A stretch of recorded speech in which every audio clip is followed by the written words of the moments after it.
Is Hizballah, a declared terrorist organization, better described as mercenaries? In this special episode of The Ancient Art of Modern Warfare, two colleagues of mine and I have an open discussion on that subject and why, or whether, we should care. Welcome to The Ancient Art of Modern Warfare. I'm Chris Mayer, a retired U.S. Cavalry Colonel, and among other things, I taught at the U.S. Army's Command and General Staff College, the U.S. Army War College, and the U.S. Naval War College. This podcast series is intended as a kind of War College seminar for everyone. I try to address the things I think every citizen of our republic should know about war, peace, and that gray area in between so that we can make well-informed decisions about armed conflict and how it affects them. For the first 100 or so episodes, I focused on the basic questions about war and how its appearances may change, but the fundamentals remain the same. Episodes since then use those fundamentals to analyze current events. And today, I'm building on previous episodes describing modern mercenaries to see whether state-sponsored terrorist organizations might also be considered mercenaries according to a traditional understanding of that term or current definitions under international conventions. I'm joined today by Doug Brooks, President Emeritus of the International Peace Operations Association, and Royce de Melo, a security and defense consultant. Now, I should mention that from 2005 to 2019, I was the U.S. government's expert of private military companies, and I was responsible for our government's regulation and international engagement regarding these actors. I'm also on the board of directors of the International NGO Safety and Security Association. This association, as the name suggests, promotes the safety and security of persons providing humanitarian assistance in conflict and post-conflict regions by enhancing the professionalism of their security managers. And this position makes today's topic particularly interesting to me. But let's begin with the discussion. So I'd like to begin with asking both Royce and Doug to introduce themselves and tell you a little bit about themselves. So, Royce? Hello, everyone, and thanks for having me, Chris.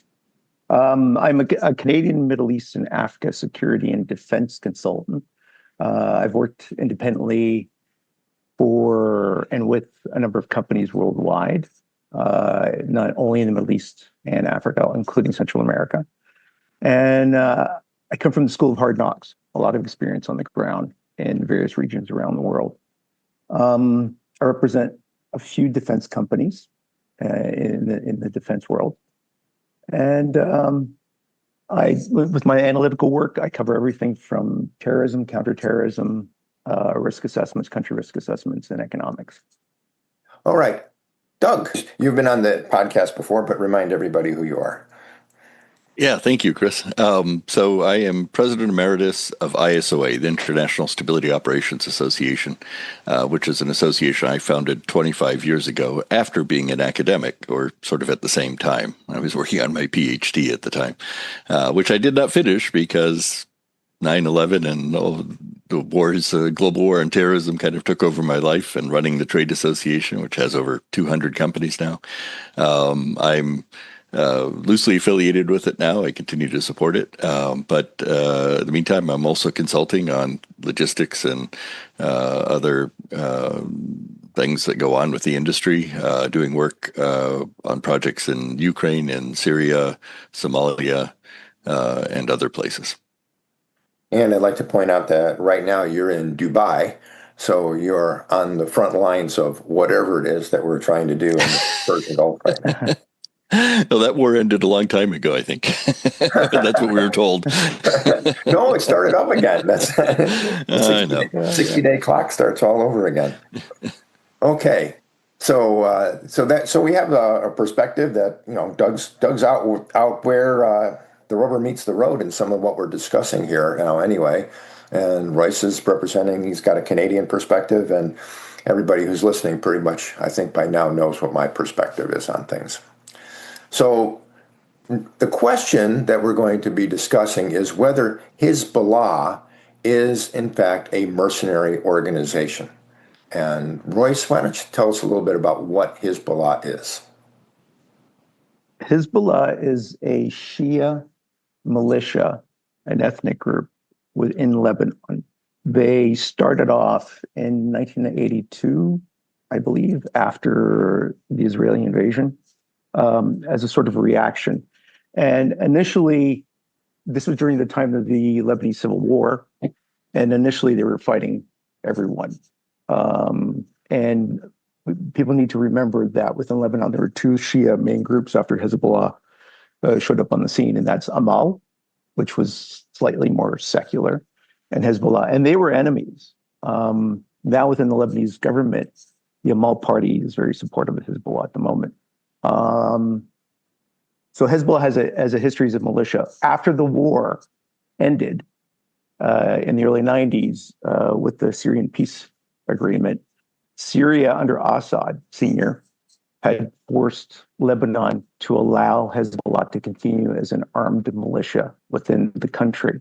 The excuse was that they were the only real defense against Israel. They remained armed, and we see the situation as it is today in Lebanon, where they're sparking wars with Israel and fundamentally dictating or having a lot of power over the government and governance of Lebanon.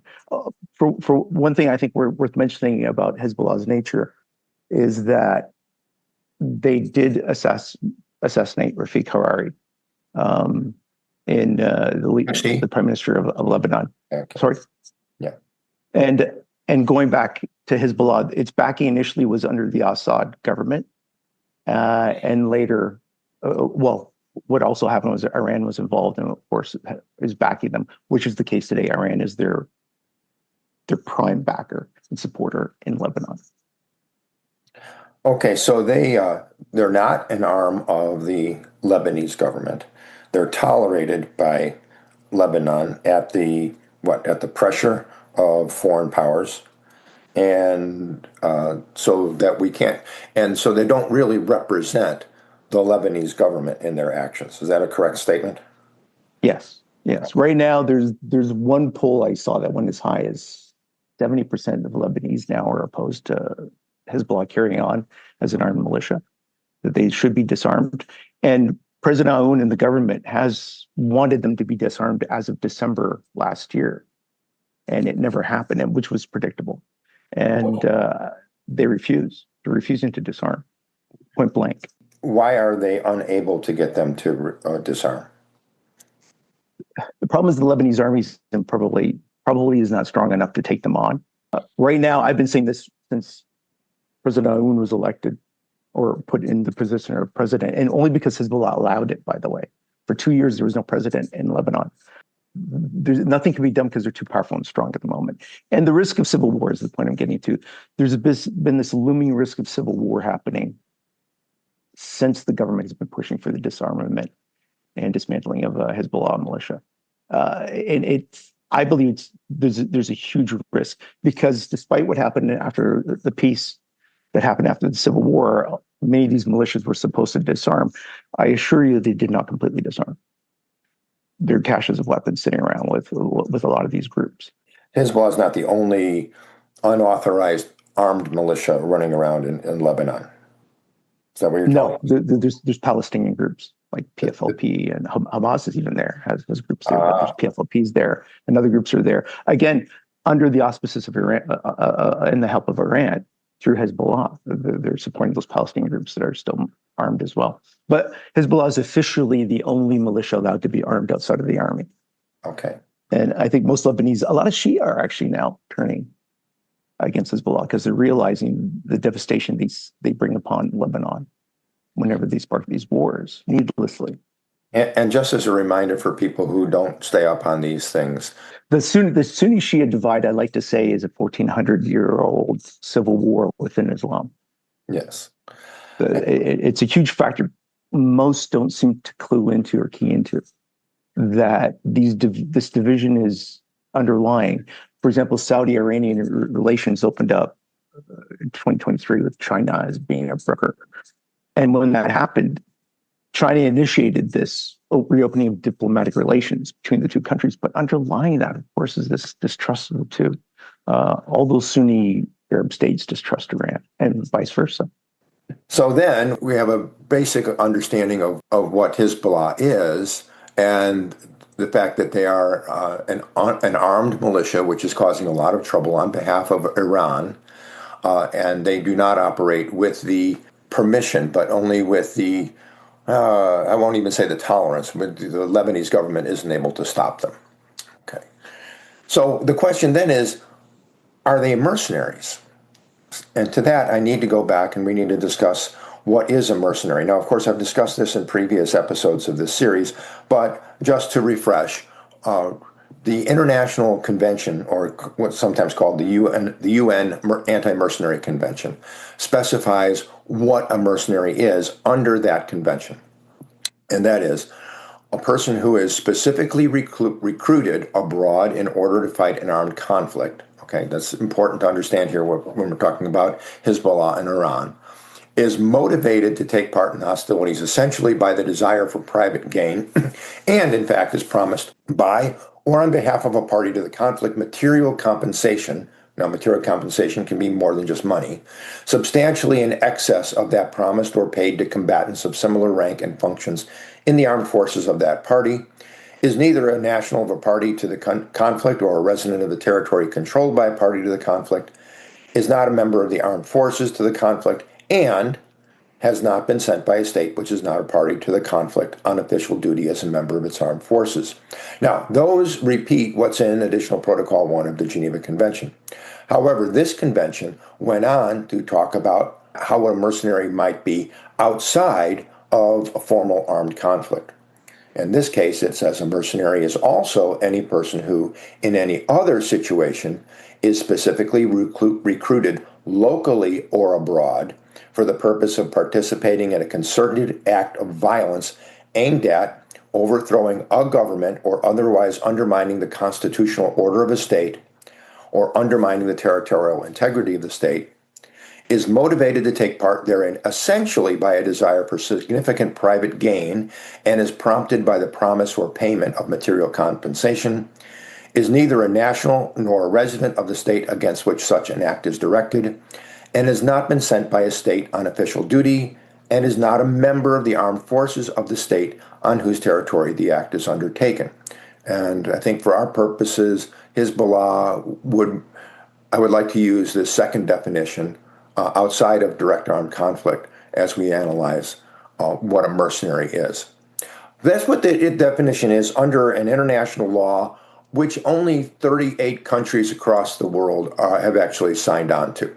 And that does not include the United States, Canada, most of NATO, and in fact, most of the world. Doug, I'd like to go on with you. Since that's the international law definition, what's the real definition of a mercenary?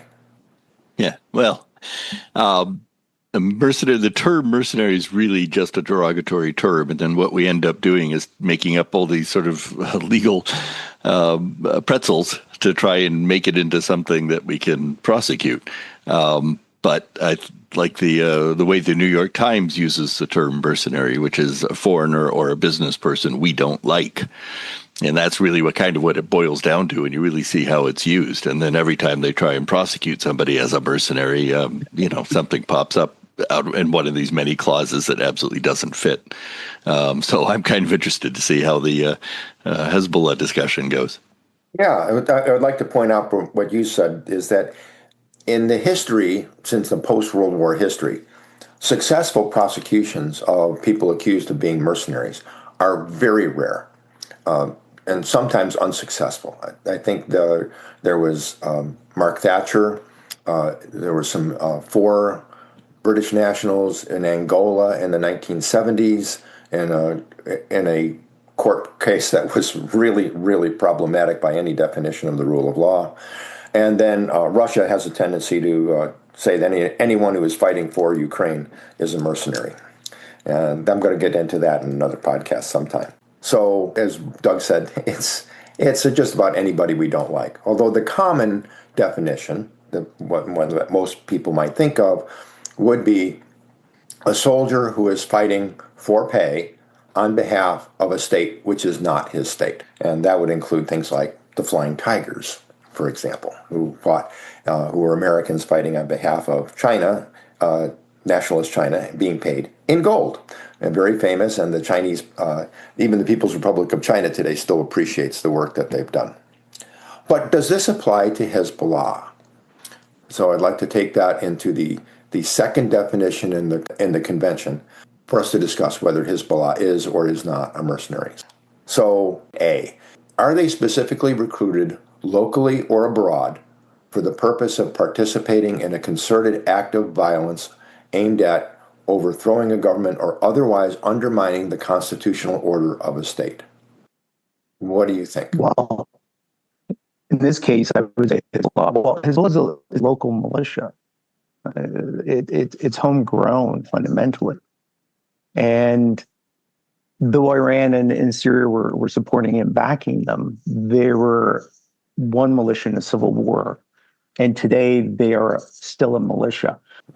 Specifically in this particular case, are they being recruited locally or abroad for the purposes of participating in a concerted act of violence against overthrowing a government or otherwise undermining the constitutional order of a state? And that could either be Lebanon or Israel in this particular case.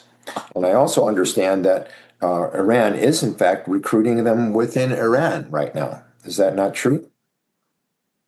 And there are Shia volunteers from Iraq and Syria as well, who are joining the ranks of Hezbollah.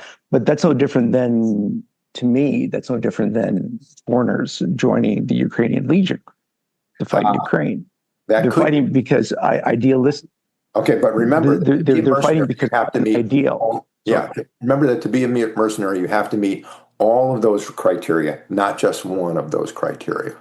And so, as we look at the Foreign Legion for Ukraine, then we'll see later that those other requirements don't fall into place.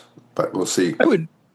I would just bring up the point, especially if we're going to talk about about Ukraine. I mean, the foreign soldiers that are fighting in Ukraine are clearly under the Ukrainian government military structure. Well, okay, so that's whereas one of the Hezbollah, it's almost the opposite, right? I mean, at least that's the implication, is that Iran and previously maybe Assad had a lot of control over them, but that does not. But it's a very different case from what we see in Ukraine. Right. So that's one of the later criteria that we're going to talk about. So then let's move on to the next one. Are they motivated to take part essentially by the desire for significant private gain and promised payment of material compensation? Are they there because of their ideology, because of their religion, which they could very well be, or are they at least in part motivated by promise of material gain? I think it's purely ideological. Sorry. Okay. I don't understand the nature of what drives these people. This is ideological. They're willing to die, right? They're willing to get killed. They're not. Their gain is going to be in the afterlife. That's what they believe. Okay. So these volunteers that are coming in from Iran, Iraq, and Syria, who are Shia, it's a hatred of Israel, a hatred of the West, and a religious belief that drives them. Royce, could I ask, the Hazara, who are the Shia in Western Afghanistan, many of them were refugees in Iran, and many of them actually went, and although they're pro-American, many of them went and served in Syria in support of Assad. Did any of them end up with Hezbollah as well? And if they did, it seems to me they were very much in it for the, basically pay, not enormous amounts of money, but they got 3 square meals and some money to send home. How would they fit into this if they were with Hezbollah? My understanding is because there was a Pakistani Shia militia fighting in Syria. There were the Afghans and a few other groups. My understanding is that that a lot of them did go join Hezbollah, that they're in the ranks, especially with the fall of Syria to Shara. That's my understanding. They did join. But again, they're joining. Is it purely for financial? No. It's because I think the being paid helps, of course, but I think that there's something I like to say all the time. Culture eats strategy for breakfast. Understand the mindset of these people. And when they join Hezbollah, it's not just about the pay, and it's about also belief, a strong belief. So item B here, that is the most difficult hurdle to get over in any accusation or allegation that someone is a mercenary, because even the most hardcore mercenaries will probably be able to make a good argument that, yeah, the money was important, but it wasn't the real reason why I was there. The real reason why I was there is I hated communism, or, I wanted to stop the atrocities that were going on there, which is the common, which is, I think in many cases, I think in many even real mercenaries, it's not just the money. It's because they actually do believe in the cause one way or another. So that's the most difficult one. So even if we can say that, yeah, they're being paid by Iran, yeah, they probably wouldn't be fighting if they weren't being paid by Iran. The issue is that it says essentially by the desire for private gain, and that's the hardest thing to prove. Okay. Yeah. I mean, Hezbollah, again, going back to the point that how they're refusing to disarm or to accept any treaties that Israel and Lebanon are signing. Again, belief is what motivates them. I think if they were completely cut off from Iran, which they're struggling with getting supplies right now as it is, they persist. They persist. They could just disarm and become part of Lebanon and let the Lebanese army run, do what it needs to do. But no, they refuse. Okay. This isn't financial. I'm pretty sure a nicer afterlife counts as a material compensation. Oh no, that's an immaterial. Doug, that's an immaterial compensation. Okay. Anyway, Yeah, but we can exactly. go, and as I said, that's the most difficult one to go after, because the other ones we can go to saying, next one is neither a national nor a resident of the state against which such an act is directed. Well, of course, they're not Israelis, and their actions are being focused against Israel. They've not been sent by a state on official duty, right? And they're not a member of the armed forces of the state on whose territory the act is undertaken. I think they meet all of those requirements. And by the way, Doug, that's where we can clearly say that that organizations like the Volunteer Force of Ukraine or even the Contras in Nicaragua, they won't meet those requirements either because they are national. Okay, so and that that by itself, since you have to meet all requirements to be a mercenary, would say that those groups weren't mercenaries either. So I think that we can probably say, are we probably agreement that that Hizballah does not meet the official definition or the international law definition of mercenaries? Right. I agree. Because even if you can say that items A, C, D, and E are all met, item B, if not untrue, is at least almost impossible to prove correctly. And since you have to meet all 5 criteria to be considered a mercenary, then they're not mercenaries. Okay, but why would we care? Why would we care one way or another, Doug? That's a good question, but I think it has more to do with foreign funding or foreign control or foreign influence. Ambassador Herman Cohen, who I worked for years ago, used to say there's no such thing as a civil war or a conflict that doesn't have outside help. There's always something driving it or helping it along. And I think that's clear in the case of Hezbollah. Had Syria and Iran at one point. Syria, and I'd like to hear from Royce on this. Syria obviously is out of the picture in terms of supporting Hezbollah. I'm kind of interested to see where it's going to go. But yeah, clearly it's just it's a heavily influenced militia that has a lot of outside influence. I'd like to throw in there that according to United States policy, there is actually no law against being a mercenary, not according to the United States law and not according to any convention that we are a party to. Because the issue is really not so much of why you are fighting, it's what are you doing while you're fighting. Would you agree with that? Yeah, I mean, absolutely. If you're a criminal, you're still a criminal. It doesn't matter if you're armed and wearing a uniform. If you murder somebody in cold blood, that's still murder. Rape is rape. Theft is theft, and all those things can be prosecuted by various laws, and they should be. But saying somebody is a mercenary and does, something, and you prosecute him, or her for being a mercenary, that's kind of silly. Yeah. Also, according to the additional protocol 2 of the Geneva Conventions and the second Geneva Convention, or third, I can't remember which, the offhand, the requirements to be a lawful combatant, to have combatant privilege, requires you to be a member of the armed forces of a state and also to conduct your operations in accordance with the laws and customs of war. And if you don't do those things, then you don't have combatant immunity, which means that anyone that you kill, anything that you destroy as a result of your participation, you can be tried as under criminal law. And I think that that's something that we might think of. If you can't actually say that somebody's a mercenary or not, you can say that, well, are they a legitimate combatant? Are they a lawful combatant? And I think that the argument could be made that Hizballah may not be a mercenary, but neither are they legitimate combatants under the law of war. Comments? Yeah, I would agree with that, and I think I would agree with that too.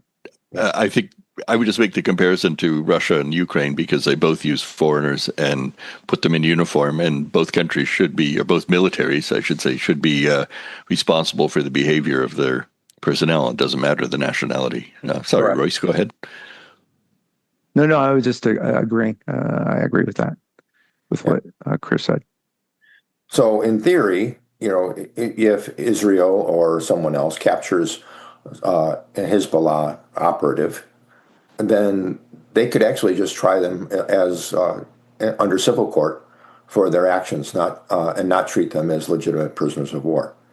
And I think that's where the issue of whether they're mercenaries or not doesn't make a difference as to whether the official title is.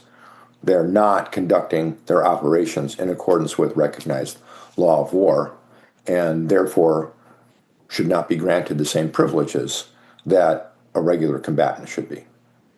I think there are guidelines that and I forget where it was. It's been years since I looked at this, but anybody who's, for example, in Iraq when the U.S. was there, you still, even though the militias that the U.S. was fighting were not regular military, they were still required to be treated as with a certain degree of humanity, which I think is sort of, there are guidelines on that. And Chris, I know you know a lot more about this. Yeah, no, but that's a policy decision that was made by the United States. To even include in Vietnam with the Viet Cong when captured, they weren't required to be treated as prisoners of war according to the law of war, but as a matter of policy, we did. I think that's a good policy, but it's also something to keep in mind that it's just a policy decision. And that other countries, or even at other times, we may not decide to follow that policy. Interesting.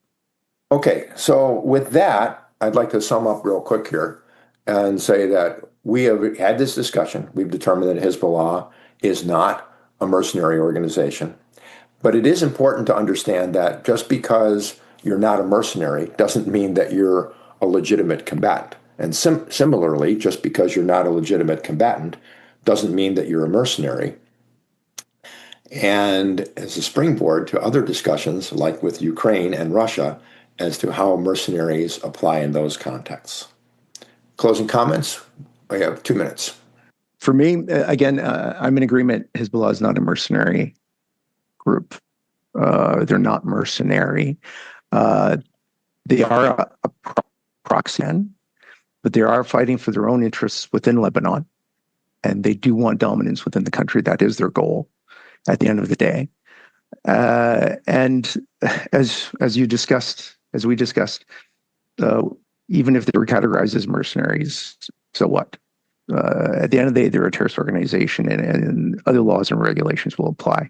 And Israel treats any prisoners that they capture accordingly. And this is something that we have to keep in mind. But this idea that Hizballah is a mercenary army it doesn't work. It doesn't fly. Okay, Doug, you have 30 seconds. I would just make the point that maybe we need to look at academic terms for groups like the Contras and Hezbollah that have a high degree of control from outside the area, and maybe there needs to be terminology for them and some guidelines and understanding it. The whole problem with proxy war. Okay, thank you very much for your participation, and look forward to talking to you again sometime about other subjects. Thank you. Thank you. In closing, I want to thank you for staying with me to the end of this long podcast. I also want to apologize for the quality of my recording. It seems I chose the wrong microphone. Then, to answer the question of whether Hizballah is a mercenary organization, the answer is no. No, and not at least according to the definition in the several conventions that attempt to restrict mercenary activity. More important regarding organizations like Hizballah, other foreign fighter groups, private military companies, or even actual mercenaries, whether a person is a mercenary or belongs to a mercenary organization is really irrelevant.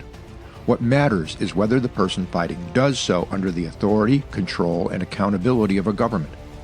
Further, that these persons conduct themselves according to relevant law, including the laws and customs of war, and operates with the clear distinction between combatants and the non-combatant civilian population. If they do, then how they are recruited, paid, or called is irrelevant. If they do not, then they are criminals and may be treated as such when captured or as part of a comprehensive peace agreement. And now I'm off to the greatest aviation event in the world, held by the Experimental Aircraft Association in Oshkosh, Wisconsin. The ancient art of modern warfare will resume after my return.